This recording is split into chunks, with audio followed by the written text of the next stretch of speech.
Hi, this is Shanker, and here today I'm going to talk to you about Mercury. Mercury and its the predictive aspects. How do we predict by using the planet Mercury?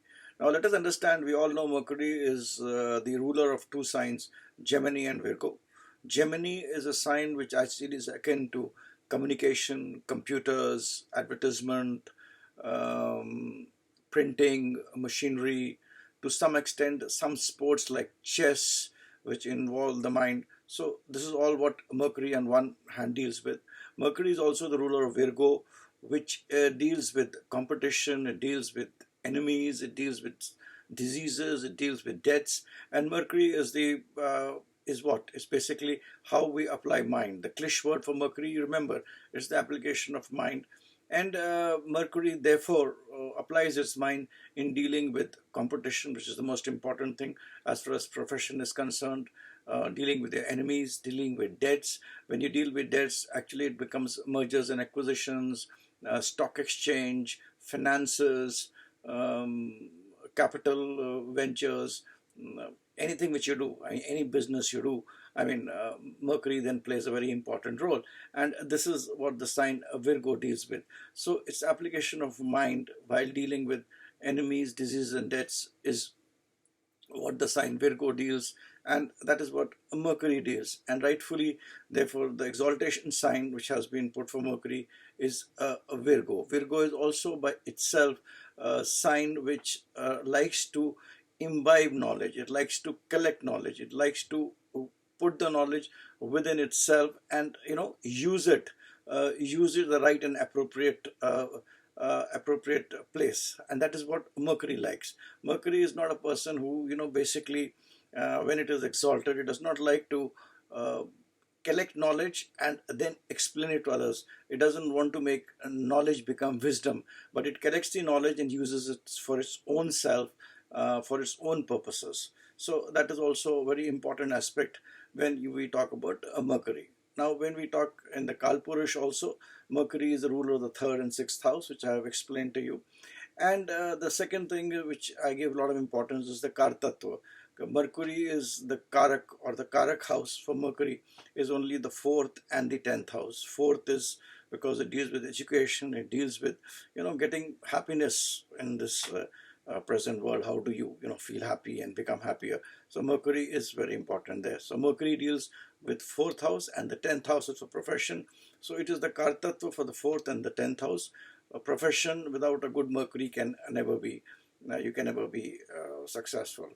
What is important is when you look at Mercury, see how it is placed from the fourth and the 10th house. If the Mercury is placed 6th, 8th, and 12th from the fourth house, it will create problems in certain aspects of the fourth house, which Mercury deals with. Similarly, when Mercury is in the 6th, 8th, and 12th from the 10th house, it will create issues with profession, in your dealing with people, in the whole consultative approach which you have, the the the ideas which you nurture for doing your profession, there will be a problem there. So 6th, 8th, and 12th, when Mercury is from the fourth and the 10th house, it will reduce certain aspects of the fourth and 10th house. However, when it is 5th, 9th, and 11th from the fourth and the 10th house, when Mercury is placed 5th, 9th, and 11th, it will give good results and not so bad results when it is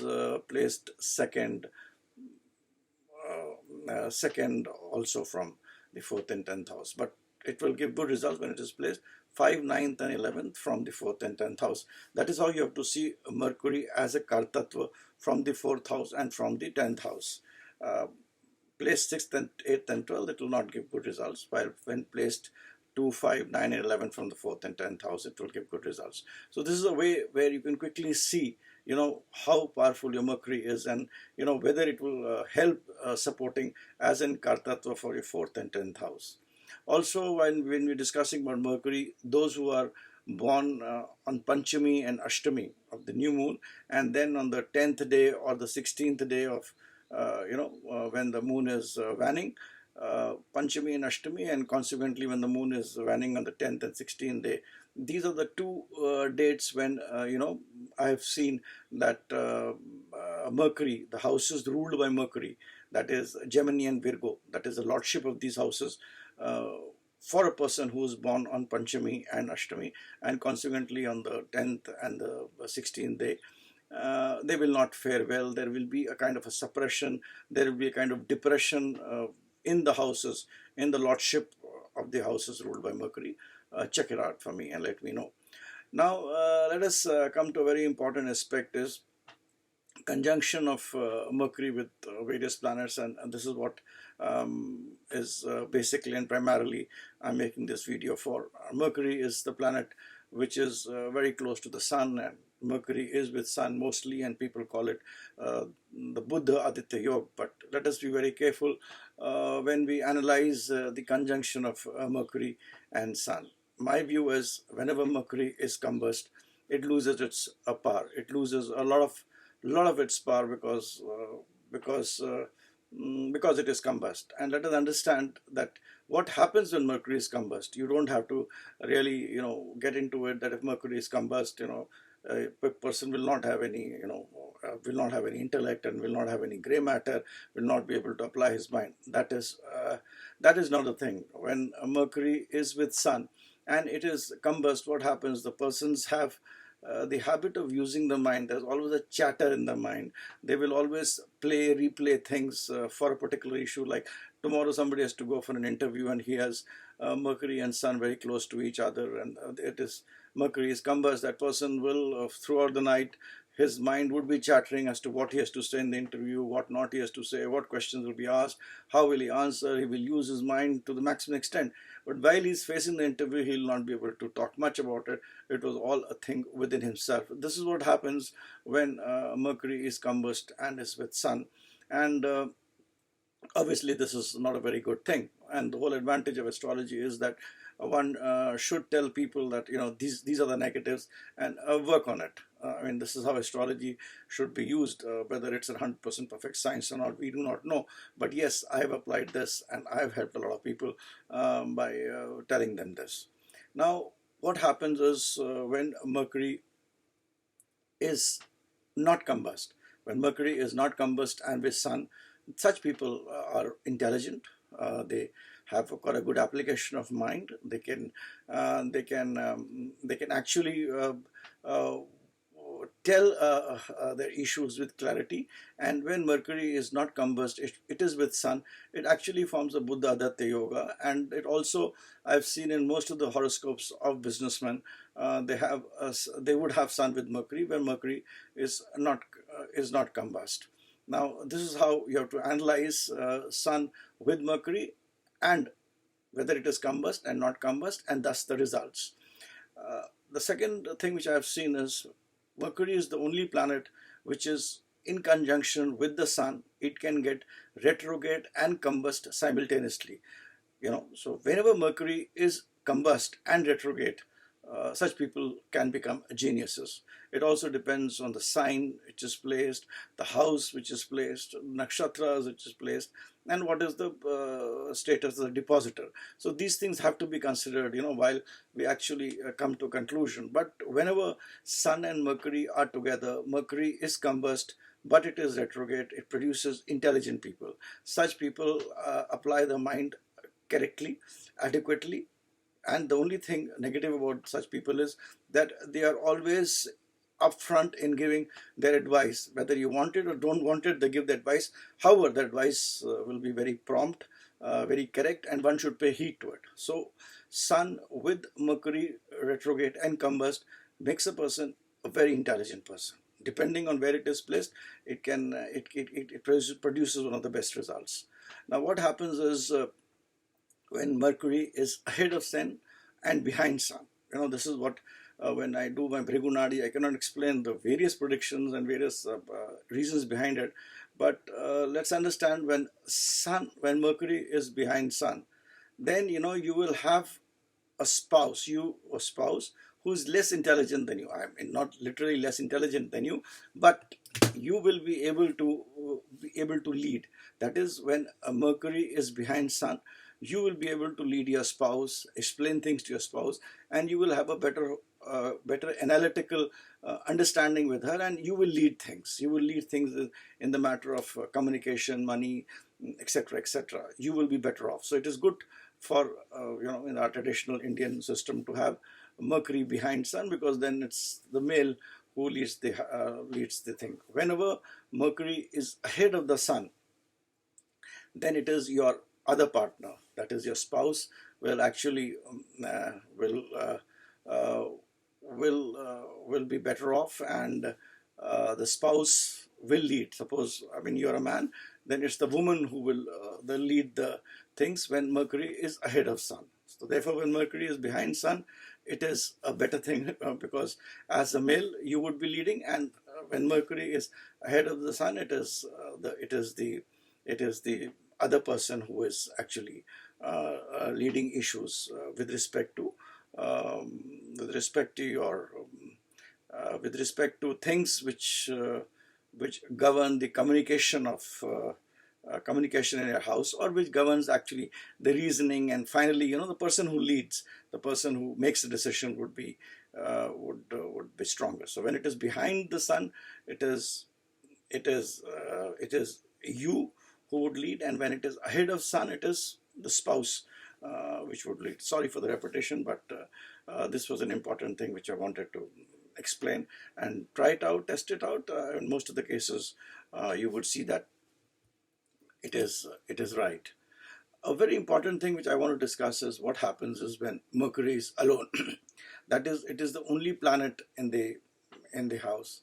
And I remember my father used to keep on saying that जब भी Mercury किसी घर में अकेला हो, whenever Mercury is alone in a house, such people, when at the end of the life, when they sit and think back, they say, यार हमने काम तो बहुत किया, we've done a lot, there's been a lot of dance, drama and fury in my life, and I've done so much for people, I've done so much for everybody, I've used my mind so much, मगर I don't have anything in my hand, मेरे हाथ में कुछ नहीं है. So that would be kind of an end psychological feeling these people will have. But Mercury, while sitting alone, such people will have the capacity to influence other people. If it is positive, they can influence people positively, and if it is negative, they will be able to influence people negatively. They could play very much the role of a negative element, or a positive element, or a kind of a virus, or a kind of a bacteria which they can actually put into the other person's mind to control him, to convince him, and whether it's for the positive or for the negative will depend on a lot of other things. But Mercury, when it is alone for a person, such people can actually have a tendency of injecting their views, their ideas very fast into the other people's minds. So Mercury alone in a house without any other planet has its implication. Mercury, as we all know, is a planet which adopts the nature of the planet it is with. It is said to be like a clay. It molds very fast depending on the sign and the planets which it is conjunct with, or the planets which are aspecting with it. More important is the planet, I feel, who are conjunct. So Mercury is like, it's like Mercury. I mean, the thermometer, the Mercury also, takes takes a particular shape when it is put at any place. So that is what Mercury is, and when Mercury is alone, it is a potent positive or a negative threat, but nevertheless, it is a threat. Now, coming to the next aspect is next conjunction, which I would like to discuss with everybody, would be Mercury with Mars. Mercury with Mars. Mars is energy, Mars is a soldier, Mars is an engineer, Mars is a factory, and Mercury is all about dealing with hands, intellect, communication. So Mercury and Mars together, or Mercury and Mars in conjunction, it is usually said it's bad, but to put the finer things in the right perspective in place, Mercury with Mars actually can make you a better mathematician, it can make you a better computer engineer, it can make you a better software engineer, it can actually gives a fuel to your energy So as far as profession is concerned, if you are in a profession which requires mathematics plus energy, it is a very good combination. But that is a non-life thing, the aspect of profession. But whenever Mercury is with Mars, it will create problems in your live aspects. The live aspects will be Mars is the karak of brother, so it can create issues with your younger brother. And Mercury is a karak of your mother's sisters. I mean, the welfare of your mother's sisters is seen from the planet Mercury. That is your auntie, Mosi, Khala, whatever you call. I mean, those are the things which are seen from Mercury in a holistic way. You know, you cannot take it how the sisters of your mother would be placed, and there could be some problem there. So Mercury with Mars could be good for live things, but will not be good for live things. That is brother, your Mosi, but it could be good for non-live things. Mercury with Mars, as far as education is concerned, Mars is the karak of knowledge, Mars is the karak of engineering, and wherever Mercury and Mars are together, if they are in close conjunction, it does create some hindrance in your education. There could be a dropout, you have to do the papers again, you know, you have to study a lot. Study a lot doesn't mean positively, means maybe you have to study one class for 2 years, so you actually study more. So in the aspect of karak, as far as education is concerned, it will cause some delay, it will cause some frustration for sure. And Mercury is a very important karak, is a very important planet for seeing the education of a person, or what he will apply his mind for, just by looking at Mercury, in which sign it is, what are the planets conjunct with it, what are the planets second and 12th to Mercury, what are the planets expecting Mercury, from which house or which sign they are expecting. If you look at these things, and you will be able to understand what is the person's mind for, and where he should apply his mind for, what should be the application of mind where he will do better. And we can always counsel people that, you know, better put him in this particular field, you know, because that is what his mind is apt, and if he goes in this field, he'll do better. So, you know, today we have so much in our profession and in our education, that we can really help people through astrology, in at least counseling and telling them from various broad fields one person can go.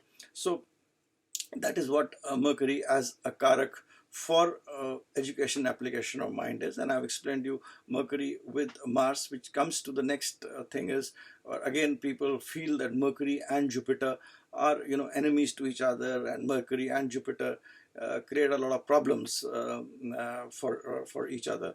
But here again, let's understand that Mercury and Jupiter are the only two planets. If you have a Mithun Lagna, they are both the houses 3, 6, that is the Gemini and Virgo, and Sagittarius and Pisces are fourth to each other. 3 and 6 are 4 houses away from each other, and 9 and 12 are 4 houses away from each other. And if you have a Mithun Lagna, then you know, all your quadrants are 3, 6, 9 and 12. 1, 4, 7, 10 are ruled by 3, 6, 9 and 12. So there is a relationship between Jupiter and Mercury, and I've seen that whenever Mercury and Jupiter, they are square to each other, I mean, they are at square, they are conjunct, or they are in opposition. I mean, square and conjunct I've seen more. Opposition always creates some tussle. I've seen people to be very good astrologers, and at least have interest towards astrology. That is, if Mercury and Jupiter are, you know, are square to each other, and of course, if they're conjunct to each other. Also, Mercury and Jupiter together, Mercury is analysis and Jupiter is knowledge. And whenever Mercury and Jupiter together, depending on which sign is and which other planets are, which color the whole combination, it also is a very good combination for a lawyer. Mercury and Jupiter together makes a person a lawyer, because he has the wisdom and he has the communication skill to talk and to deal with a person. So Mercury and Jupiter also makes a person a lawyer. But where does Mercury and Jupiter do create problem between each other is, again, in the issues of family. Jupiter is a karak of family, children, religion, knowledge, gains. So these are the very important aspects of Jupiter. Jupiter is basically a karak of family, things around family. Now, whenever Mercury and Jupiter is together, Mercury has the planet of is a planet of multiplicity.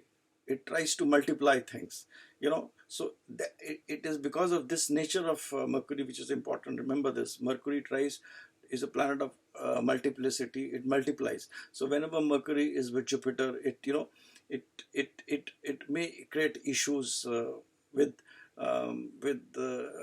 with family or aspects of family. So again, here, it is good for profession, but as far as family and matters of family are concerned, it will create some tussle, because by nature Mercury is a prince. Mercury is very fast in thinking. Mercury is a messenger.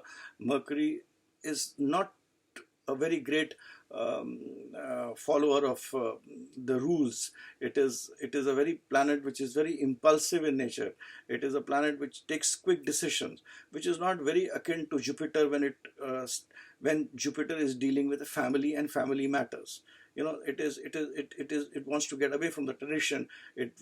Mercury wants to get away from tradition. Mercury doesn't wants to get away from the rules, the regulations of society. It has that tendency, of the boyish tendency of discovering new things. And because of that inert nature, when Mercury and Jupiter are together, they obviously, they would create issues with family and things around family. So this is how you have to analyze, each the conjunction and the aspects of Mercury and Jupiter. For everything, a planet cannot be mad, and for everything, a conjunction cannot be positive. So this is how you have to see this conjunction of Mercury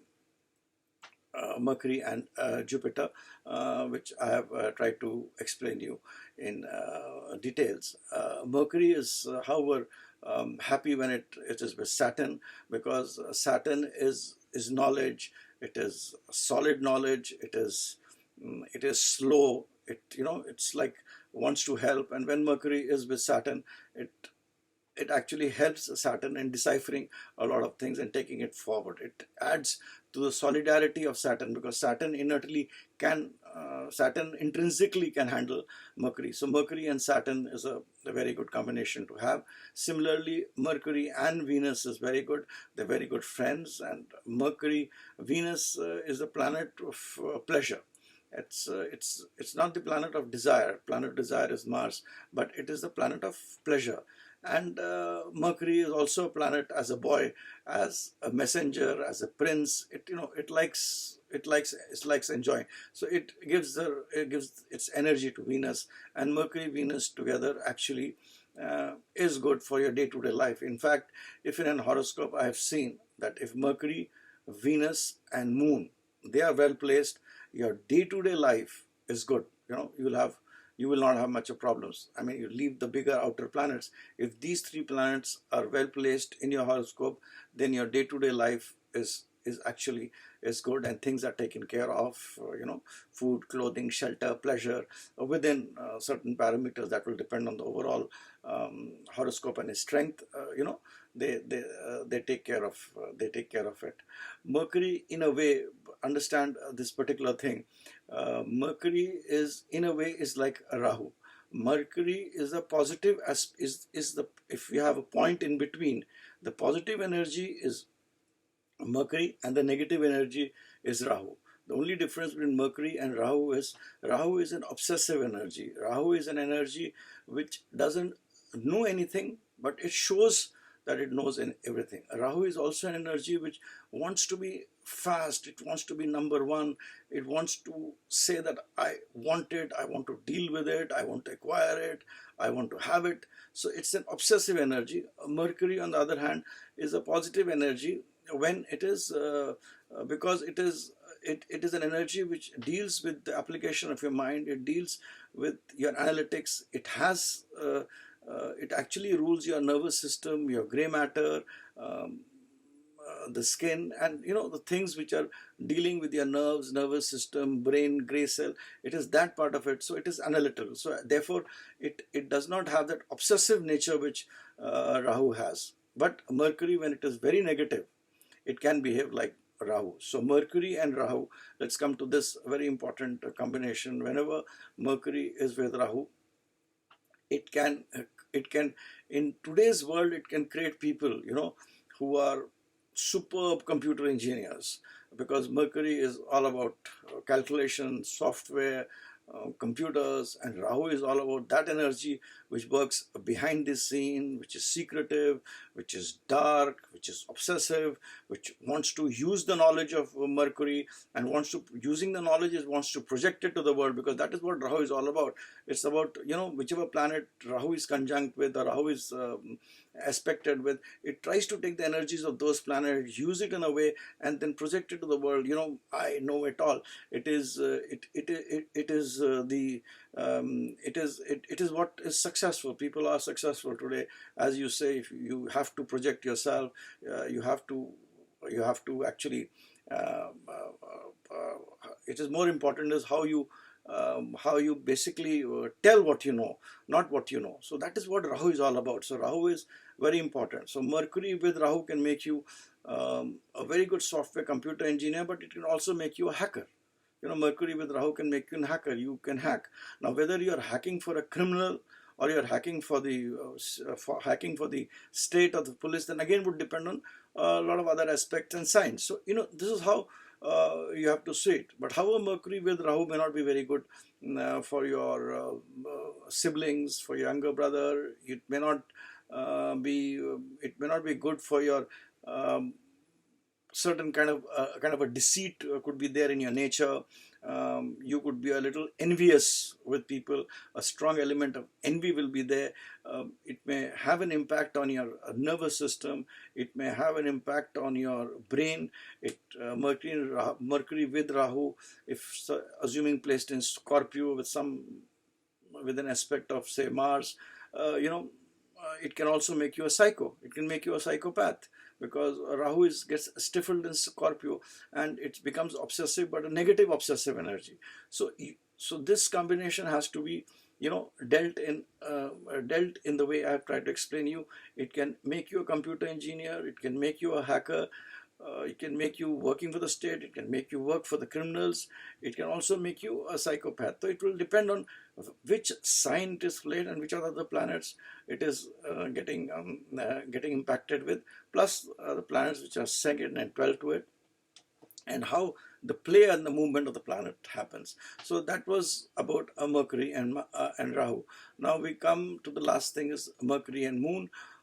This is a relatively very important this thing. Mercury and Moon, they have a relationship where Moon is the mother of Mercury. Moon is like a mother, like it's got the maternal, paternal instincts within it. So as they say, ki mata to kharab ho hi nahi sakti, mother can't be bad. So the mother likes Mercury, but Mercury as a child has issues with Moon. So whenever we have the Moon and Mercury combination, the Mercury will try to harm Moon, but Moon does not harm Mercury. So that is the kind of relationship which is there. And just to explain it, a Moon actually is the moods in your mind, the various waves which happen in your mind when you're thinking. It's the various thought processes which is happening.